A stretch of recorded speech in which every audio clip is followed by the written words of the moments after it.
Good morning, Bulavanaka, ladies and gentlemen. Of course, I'd like to acknowledge the chair of FRCS, all the board members, including Lala Sawani, sorry, we missed out on you, and also Rajesh Patel from RC Manubai, missed out on you too, and everybody else that's here. Look, I mean, any organization should not be judged by the bricks and mortar. Essentially, it will be always judged by the type of service it provides, both through its people, through technology it adopts, and the speed at which it responds to their customers and clients.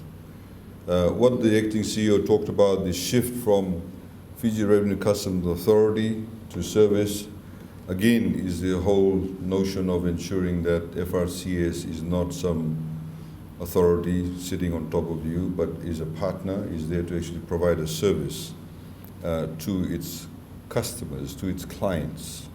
And all taxpayers of Fiji are actually the clients of FRCS, not somebody they should talk down to or bully, but actually see them as in a collaborative partnership. And I, of course, would like to thank everybody that's put together this building, this premises.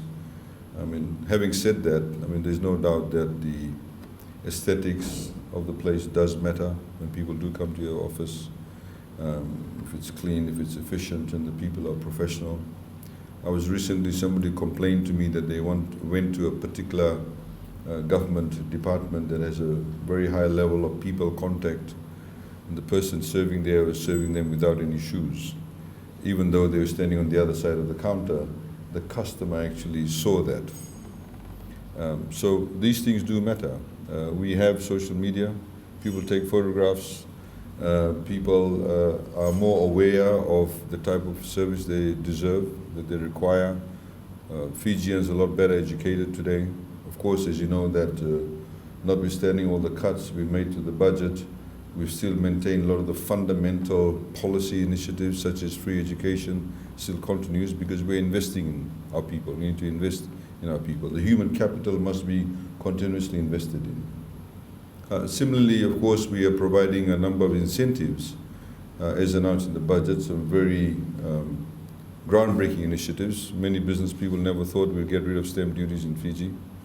Many people did not think that business license fees won't be no longer payable in Fiji. The tax cuts, including cuts to alcohol taxes, and whether it's removal of STT or reduction of ECAL.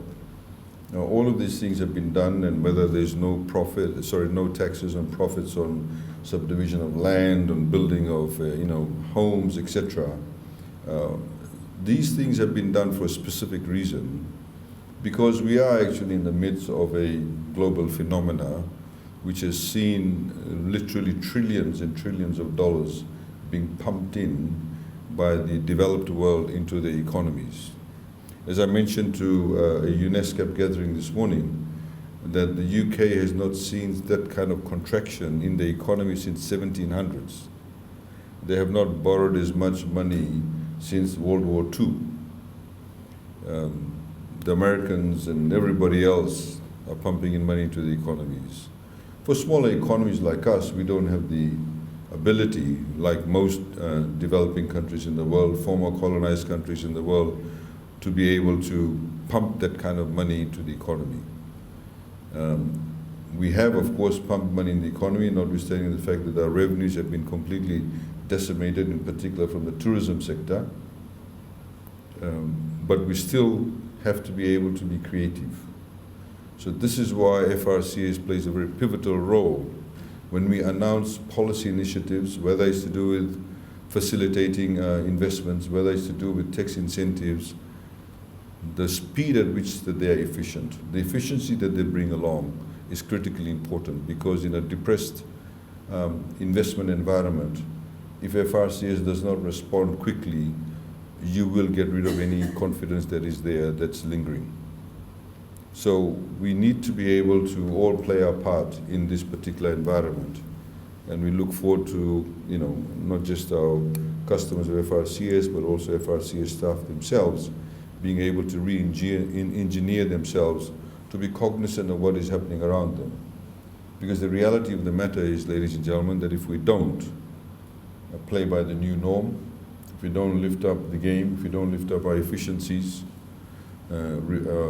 selecting people on merit, all those fundamentals are critically important, so we can actually revive our economy, bring back the confidence.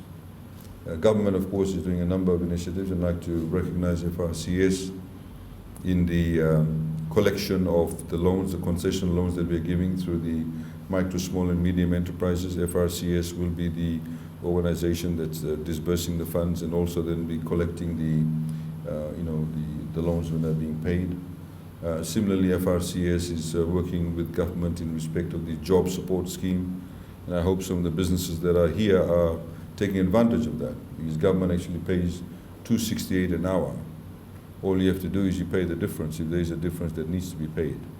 And in this way, we're seeing, the last figure was we created about another 850 jobs. So many businesses that are here, my appeal to you is that there could be certain things that may need done in your businesses. You may want something painted or clear of your old stock or whatever the case may be. You can hire these people. If the minimum wage for a cash register person is $3.15 an hour, we'll be paying $2.68 an hour. You simply pay the difference in the FNPF. So those initiatives do exist, and we'd like you to take advantage of that, and FRCS is helping us roll that out. So, ladies and gentlemen, without further ado, I'd like to thank the chair and the board and everybody else that's been involved in this. We want to ensure that through FRCS, we provide a particular new level and improved level of service to you. We like to see all our businesses, all our taxpayers as our partners. Please feel free to lodge complaints with us, with the chair. Please use her as the first point of call, and I'm sure she'll be able to take all the complaints. But like I said, we need to collaborate and work in the new norm. So I wish you all a very Merry Christmas and a prosperous and a Happy New Year. Naka, thank you. To make it look, to break it up a bit and give a bit of privacy to the teams. I thought it was crooked, but that's part of the design.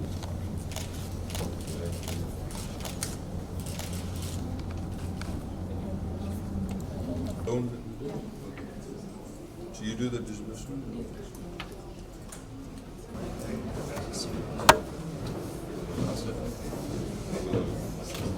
Oh, go.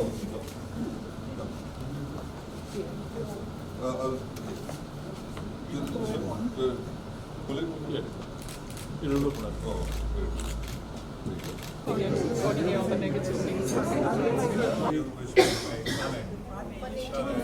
That's okay.